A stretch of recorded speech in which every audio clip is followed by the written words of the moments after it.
Io vao afo bela paradis adiny anao tika lasa tô tantara sisa Ohatrany hoe tsy vavany lay niteny tamin'iny hoe akoatrany mamany de nao ny vehivavy tena tiany Nataony nefy reny anababona ny fonao fa rehefa azon'izay ilainy lasa izy nandao ka tsy mba nianony anao na niteny hoe mijanona fizy indray nitezitra lasa tsy nanao veloma lasa nampifila te hiteny hoe za tsy mila na le sarinareo roa rehefa nidorany okila Enao na mafy ny avandray ny taony jinja lay fity natokany anao rery ary nasainy mifindra natoly ny olo-kafy fa enao efa voafafy zao enao mangano hany matadidindray ny lasa tsisy mampangina na de ontsa ny tomany fizy anoany sady mitsika za angantsy efa tany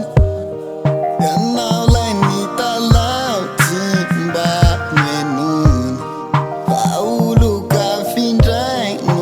meny ny fony